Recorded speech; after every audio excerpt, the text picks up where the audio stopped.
So to pick up from where we left off, in short, the antidote to this situation you're in when you're visualizing and elevating your mood, there's a couple things.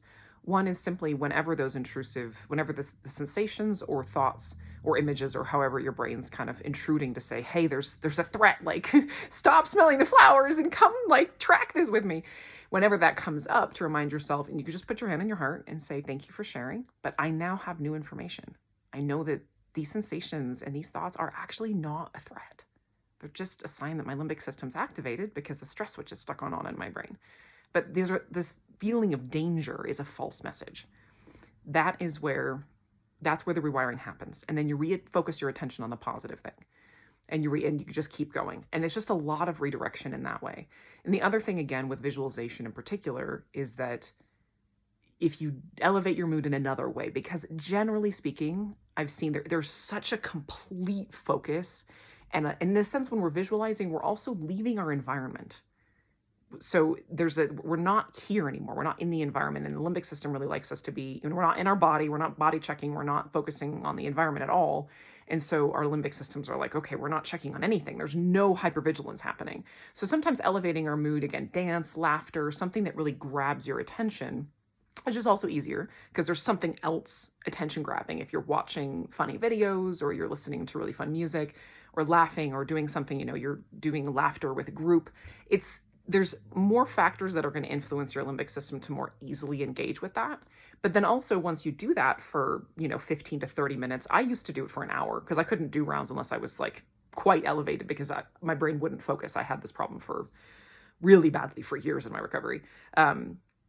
And when you get to that more positive state after however much time you spend mood elevating beforehand, it's a lot easier for your brain. If you're already in that relaxed state, your brain is not feeling so threatened. When we're in stress chemistry, that's really where that feeling of threat is going to be intruding on you constantly. So the more relaxed you are before you start your round, the easier it's going to be to focus. So that's one of my biggest tips. The other one is just to know that so much of the point, in a certain sense, especially when you're getting going with this, is just to hold to that boundary.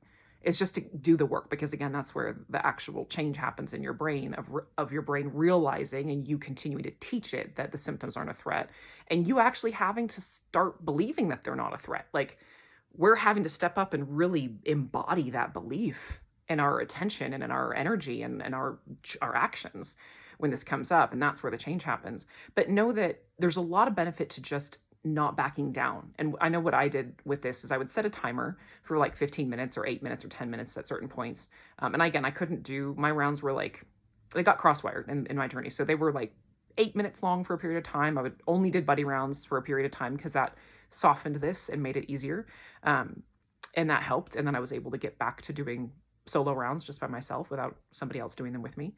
But know that if you just set a timer for a period of time, and even if you only get like a third of the way or a quarter of the way through your like planned visualization or storyline, you're showing up and saying, I'm not willing to believe you. I'm not willing to buy into this message that my symptoms are a threat. I know that they're not. And I'm going to keep standing up for that truth and keep inviting you into that truth and keep doing this practice because I really am running a new program. I'm serious about this limbic system.